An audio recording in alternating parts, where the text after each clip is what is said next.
Hi everybody, it's me Yaya. I'm back. And so last time we read from chapters 13 through 15 of Numbers. And now today we're going to start with chapter 16 in Numbers. And of course I'm reading from the Amplified version of the Bible. So the name of this chapter is Korah's Rebellion. Now remember Korah, they were Levites, but they weren't priests. So they had some jobs in terms of like carrying certain objects in the that belonged to the tabernacle, but they had to be directed by the Levites that were priests. Okay, so anyhow, so Korah's rebellion. Now Korah, the son of Izhar, the son of Kohath, the son of Levi, with Dathan and Abiram, the sons of Eliab, and On, the son of Peleth, descendants of Reuben, took action. And they rose up in rebellion before Moses, together with some of the Israelites, 250 leaders of the congregation chosen in the assembly, men of distinction. They assembled together against Moses and Aaron and said to them, "You have gone far enough, for all the congregation are holy, every one of them, and the Lord is among them.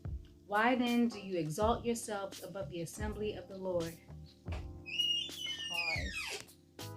Now, these people are so crazy because, we just saw what happened to Aaron and Miriam when they dared go against Moses to a far lesser extent.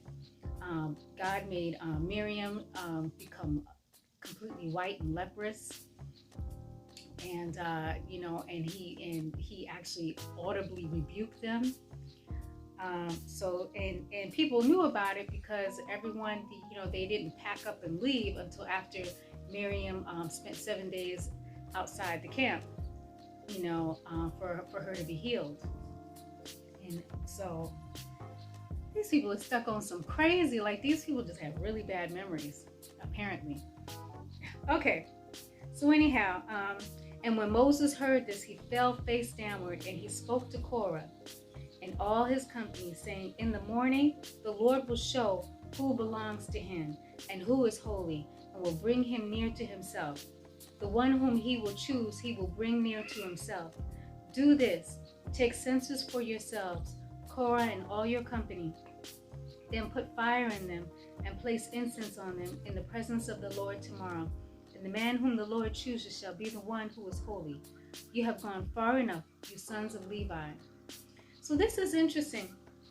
Now, Korah, they're Levites, but for whatever reason, I don't know, they weren't made priests, so they just like they carry the stuff of the tabernacle under the direction of the Levites who are priests. So I guess maybe they feel some kind of way. Maybe they feel like they're lesser than. Maybe they get treated like they're lesser than. And so now they want to lift themselves up by pushing Moses and Aaron down, which is interesting. But another thing just hit me, right? Aren't I believe all the Levites are basically descended from Aaron, right? So is Aaron their grandfather or something? They're going against their own grandfather, something like that? Okay, sorry about that. So this is just really interesting. People feel that they have to push somebody else down to lift themselves up. That's classic haterism, right? Okay. Then Moses said to Korah, "Hear now, you sons of Levi.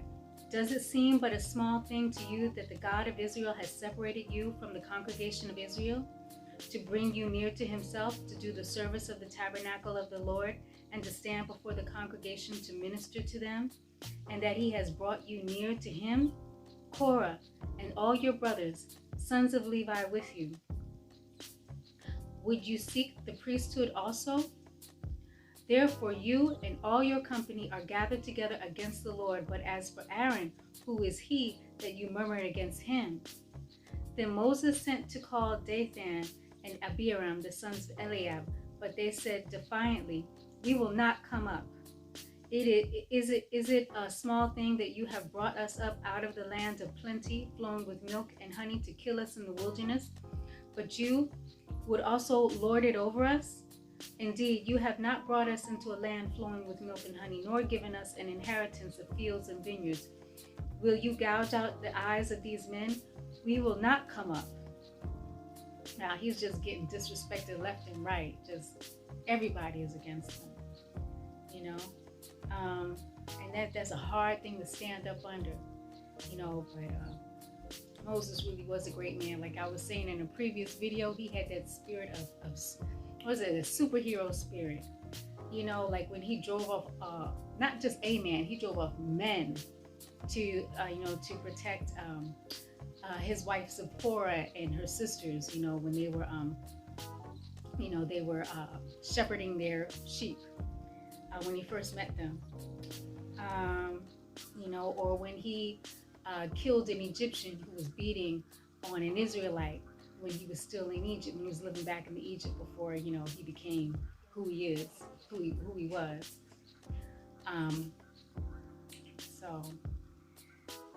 So anyhow, then Moses became very angry and said to the Lord, pay no attention to their offering. I have not taken one donkey from them, nor have I harmed any one of them. Moses said to Korah, you and all your company are to appear before the Lord tomorrow, both you and they along with Aaron.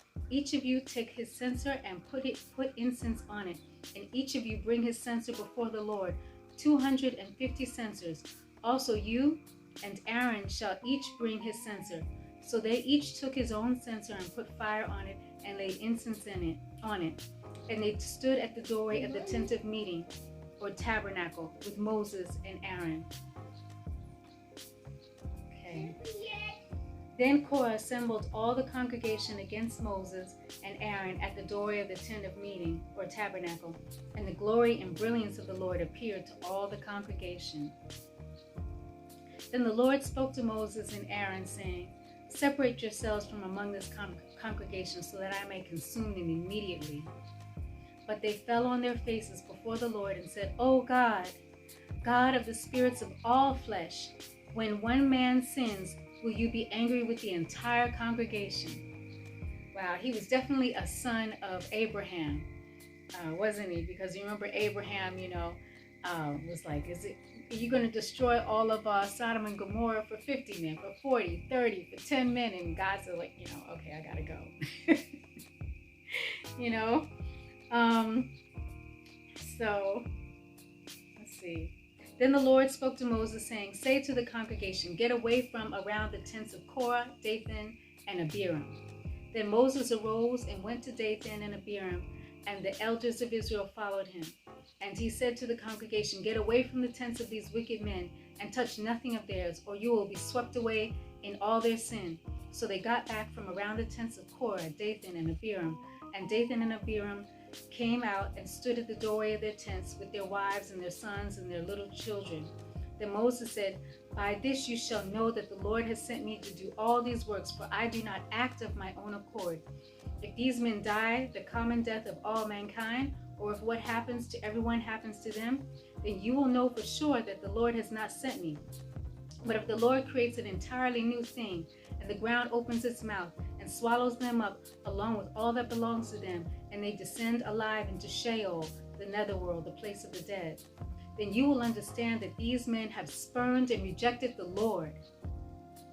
As soon as Moses finished speaking all these words, the ground under them split open, and the earth opened its mouth and swallowed them and their households and all the men who supported Korah with all their possessions. So they and all that belonged to them went down alive to Sheol, and the earth closed over them, and they perished from among the assembly.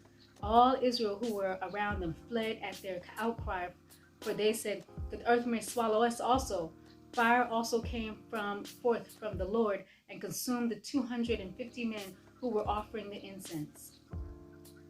Then the Lord spoke to Moses, saying, tell Eleazar the son of Aaron, the priest, that he is to pick up the censers from the midst of the blaze, for they are holy, and you scatter the burning coals abroad. As for the censers of these people who have sinned at the cost of their lives, have the censers made into hammered sheets as a plating for the altar of burnt offering, for they were presented before the Lord, and they are sacred. They shall be a warning sign to the sons of Israel. So Eleazar the priest took the bronze censers which the Levites who were burned had offered, and they were hammered out into broad sheets as a plating for the bronze altar of burnt offering, as a reminder to the sons of Israel, so that no layman, that is, one who is not of the descendants of Aaron, should approach to offer incense before the Lord, so that he will not become like Korah and as his company, just as the Lord has said to him through Moses. Murmuring and plague. But on the next day, the entire congregation of the Israelites murmured against Moses and Aaron, saying, "You have caused the death of the people of the Lord." When the congregation was assembled against Moses and Aaron, they turned and looked at the tent of meeting or tabernacle. And behold, the cloud covered it, and the glory and brilliance of the Lord appeared. Then Moses and Aaron came to the front of the tent of meeting or tabernacle. And the Lord spoke to Moses, saying, "Get away from among this congregation, so that I may consume them immediately." Then Moses and Aaron fell on their faces in silence before the Lord. Moses said to Aaron, "Take a censer and put fire in it from the altar and lay incense on it. Then bring it quickly to the congregation and make atonement for them. For wrath has gone forth from the Lord. The plague has begun." So Aaron took the burning censer as Moses commanded and ran in the midst of the assembly. And behold, the plague had already begun among the people. And he put on the incense and made atonement for the people. He stood between the dead and the living, so that the plague was brought to an end. But those who died in the plague were 14,700, besides those who died because of Korah. Then Aaron returned to Moses at the doorway of the tent of meeting or tabernacle, for the plague had been brought to an end. I said in the past, I think 2 videos, I said, I want to be careful not to be too judgmental, saying, wow, I wouldn't do that. Wow, what's wrong with these people? But I'm telling you, these were some forgetful people, because this isn't stuff that happens relatively slowly over like 3 generations or 2 generations.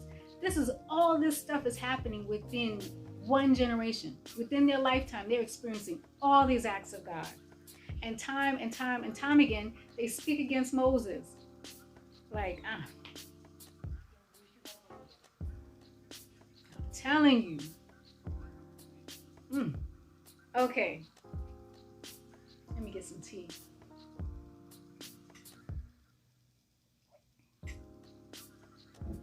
Okie dokie.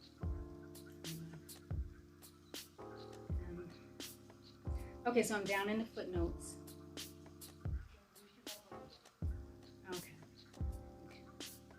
Okay, number 17. And the title of this chapter is Aaron's Rod Buds. Then the Lord spoke to Moses, saying, "Speak to the sons of Israel and get rods for them, a rod for each father's household, from all their leaders according to their father's households. 12 rods. Write every man's name on his rod, and write Aaron's name on the rod of Levi, his ancestor." Oh, okay. Okay. Ooh, okay. That clears up a whole lot for me right there, that one line. Okay, so that's because I'm thinking the sons of Aaron, right? The sons of Aaron, so the sons of Aaron are priests. So I'm thinking the Levites all come from Aaron. But okay, that makes sense, because one of Jacob's 12 sons was Levi. Yes, I remember now. So Aaron is a Levite, and I guess therefore Moses is a Levite. They're all descended from there. They're all from the tribe of Levi. Okay, I see. So Aaron's sons were all priests, but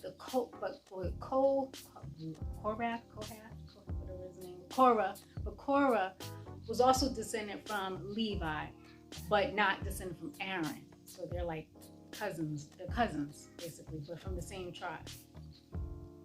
Okay, so now I'm clear on that. Praise God, because I wasn't, and maybe you weren't either. Okay, so we're like I always say, we're learning together. I'm not a priest. I'm not a pastor.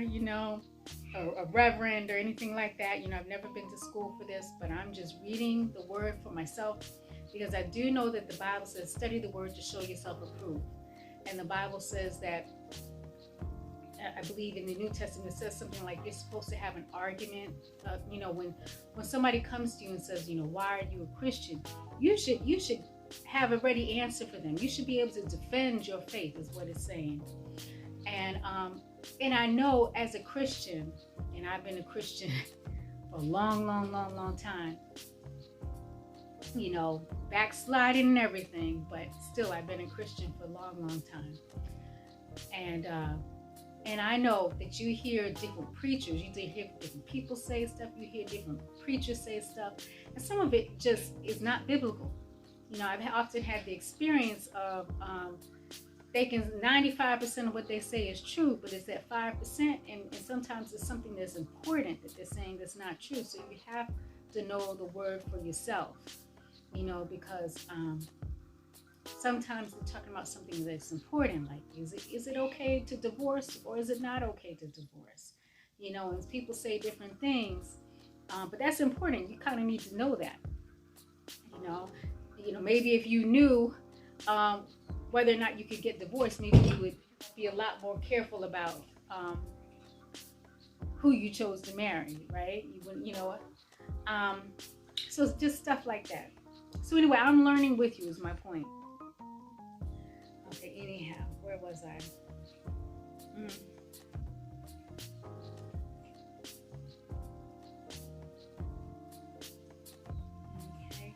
Okay, so, and write Aaron's name on the rod of Levi, his ancestor. Yeah, baby, what's up? Where's my folder and notebook? Oh. On top of the microwave, baby. Shut that door, please. Thank you, baby. Adios. And adios to you, baby. I said adios. Oh, is that what you said? Baby, shut the door. Thank you. Adios. Okay. Okay. And write Aaron's name on the rod of Levi, his ancestor, for there is one rod for the head of each of their father's households. You shall then deposit them in the tent of meeting or tabernacle in front of the ark of the testimony where I meet with you. It shall be that the rod of the man whom I choose will bud, and I will no longer hear the constant grumblings of the Israelites who are grumbling against you. So Moses spoke to the Israelites, and each of their leaders gave him a rod, one for each leader according to their father's households, 12 rods, and the rod of Aaron was among their rods. So Moses deposited the rods before the Lord in the tent of the testimony, the tabernacle. Now on the next day, Moses went into the tent of the testimony, and the rod of Aaron of the tribe of Levi had sprouted and put out buds and produced blossoms and yielded ripe almonds. Moses brought out all the rods from the presence of the Lord to all the Israelites, and they looked, and each man took his rod. But the Lord said to Moses, put Aaron's rod back before the testimony in the ark, to be kept as a warning sign for the rebellious and contentious, so that you may put an end to their murmurings of discontent against me, so that they do not die. And Moses did so, just as the Lord had commanded him, so he did. The sons of Israel said to Moses, look, we perish. We are doomed, all doomed. Everyone who approaches the tabernacle of the Lord must die. Are we to perish completely? Okay, what's this? Okay, 17:8. Now at the next day, Moses went into the tent of the testimony, and the rod of Aaron of the tribe of Levi had sprouted and put out buds and produced blossoms and yielded ripe almonds. So it says down here in the footnotes, once again, God confirmed before the people his choice of Aaron as high priest and the significance of the tribe of Levi. Okay, Numbers 18. Okay, this will be my last chapter for today. Duties of Levites. So the Lord said to Aaron, you and your sons and your father's household or family with you shall bear the guilt in connection with the sanctuary. That is, through your service as priests, you will atone for the offenses which the people unknowingly commit when brought into contact with the manifestations of God's presence. And you and your sons with you shall bear the guilt in connection with your priesthood, that is, your own unintentional offenses. But bring with you also your brothers, the tribe of Levi, the tribe of your fathers or ancestors, so that they may join with you and serve you as assistants, while you and your sons with you are before the tent of testimony, the holy place where only priests may go, and the most holy place which only the high priest may enter. So that makes sense because, was it Korah? Right, those particular that particular family group, they were Levites, but they weren't priests; they were the assistants. So I guess God right now is replacing them with other members of the tribe of Levi to be assistants for the sons of Aaron who are priests. Okay.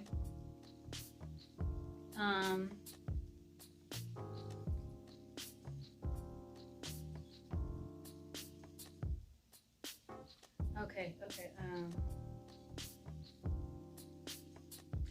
While you and your sons with you are before the tent of testimony, the holy place where only priests may go, and the most holy place which only the high priest may enter.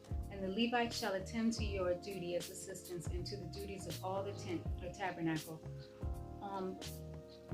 Only they shall not approach the articles of the sanctuary and the altar, or both they and you will die.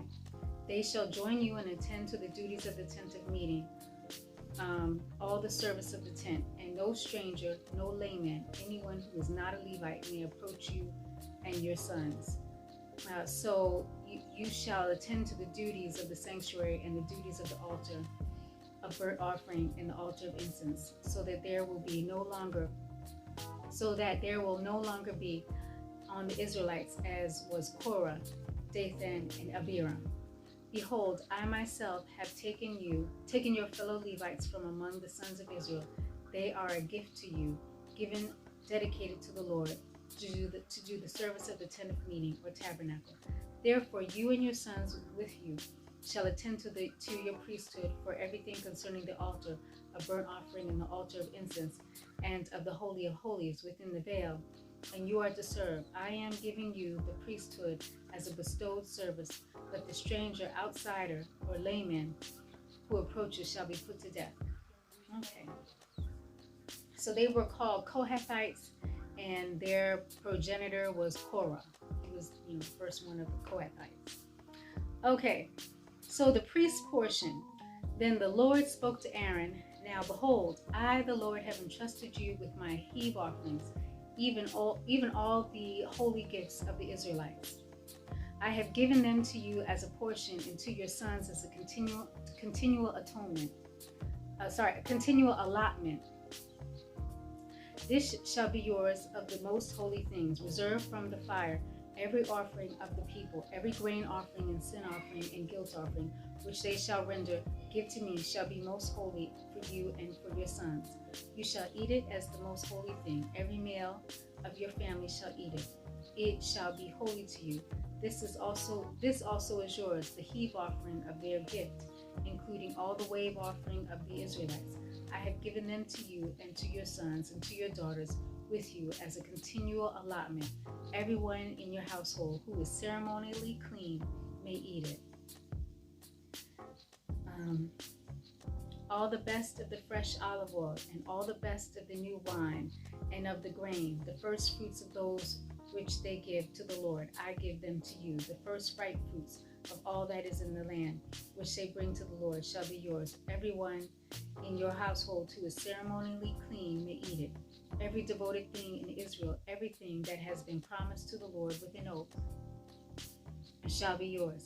Every firstborn of the womb of all flesh, whether it is man or animal, which they bring to the Lord, shall be yours. Nevertheless, the firstborn of man you shall most certainly redeem, and the firstborn of unclean animals you shall redeem, and their redemption price from a month old you shall redeem, according to your valuation, for the fixed price of 5 shekels in silver, in accordance with the shekel of the sanctuary, which is 20 gerahs.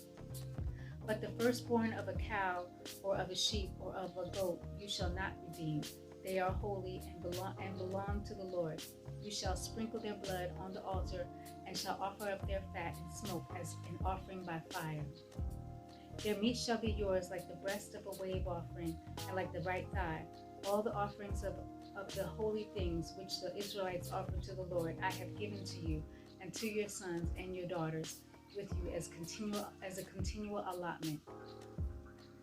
It is an everlasting covenant of salt that cannot be dissolved or violated before the Lord to you and to your descendants with you. Then the Lord said to Aaron, you shall have no inheritance in the land of the Israelites, nor have any portion of land among you. I am your portion and your inheritance amongst the children of Israel. Okay. Behold, I have given the Levites all the tithe in Israel as an inheritance in return for their service which they perform, the service of the tent of meeting or tabernacle. The Israelites shall never again approach the tent of meeting, the covered sanctuary, the holy place, and the holy of holies, for they who do will incur sin and die. Only the Levites shall perform the service of the tent of meeting or tabernacle, and they shall bear their iniquity. It shall be a statute forever throughout your generations that the Levites shall have no inheritance of land among the children of Israel, but the tithe of the Israelites, which they present as an offering to the Lord, I have given to the Levites as an inheritance. Therefore I have seen them. They shall have no inheritance among the children of Israel. Then the Lord spoke to Moses, saying, Moreover, you shall speak to the Levites and say to them, when you take from the Israelites the tithe which I have given to you from them as your inheritance, then you shall present an offering from it to the Lord, a tithe of the tithe, paid by the people. Your offering shall be credited to you as the grain from the threshing floor, or as the full produce from the wine vat.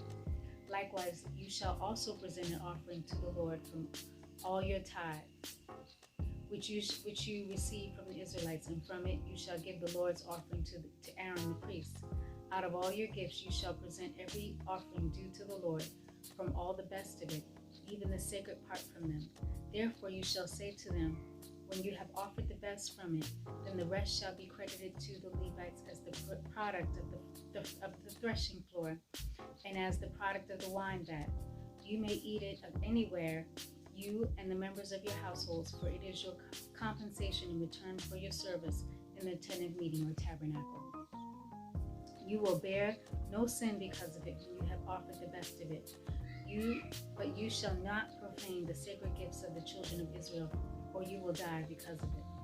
Okay, so I'm down here in the footnotes. 18:16.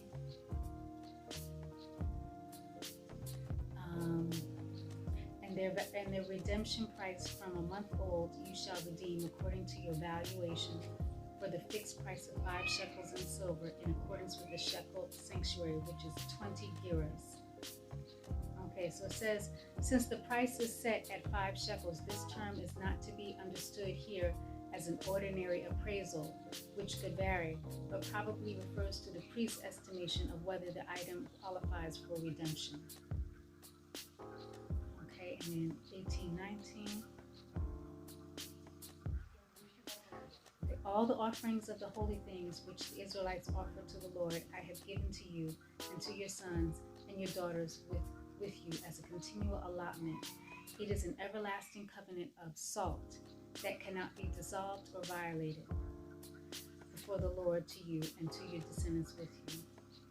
Okay. It says down here, salt was symbolic of preservation and here permanence. Okay. Okay, then 18:24. But the tithe of the Israelites, which they present as an offering to the Lord, I have given to the Levites as an inheritance. Therefore I have said to them, they shall have no inheritance among the children of Israel. Okay, and it says down here, they would have homes, cities, and pasture land to use, but not to possess as a personal inheritance. So that's interesting. Yeah, I was thinking as I was reading about that.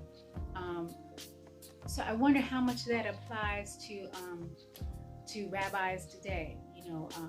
Jewish priests. Even like I know. In Israel, I guess it's easier for them to do that. But like, let's see, you have Jewish priests here in New York City. You know, do they not own homes? You know, I guess they just have the parsonage. So that's what we call it in, you know, in Christian community, a parsonage that the, you know, the pastor lives in that. And it's not his, it belongs to the church. But he's allowed to live there because he does so much for the members of the church, you know. But so that's interesting, you know. And I wonder, like, so I guess even today, not anyone can just, like, you know, go to Torah school and learn all about, you know, the you know, the Torah, right? Not everyone can do that and then just like, I'm going to become a rabbi. I guess you would have to be descended from Levi in order to become a rabbi. And especially if you're an Orthodox Jew, I would think it's not even a choice. You know, just if you belong to the tribe of Levi, then you just have to be, you know, a priest or a rabbi. So that's interesting stuff. You know, not that I'm ever interested in becoming Jewish, you know, because I'm Christian and I'm great with that. But it's fascinating, you know, because we are spiritual descendants of Judaism, you know, the Judeo-Christian background. So that's interesting stuff. But anyhow, so anyway, have a wonderful day. And of course, may God bless you real good. And, you know, God willing, I'll be back here reading to you tomorrow. And, you know, for those of you out there who watch, I just thank you so much for watching. And, you know, I've been having trouble lately uploading on Instagram. So, you know, the AI bot thought that maybe I was a spammer or something. So I was reading, I have to just, I guess, stay off of Instagram for the next few days. Because I find it a whole lot easier to get followers there than I do on YouTube. But I'm good with posting to YouTube.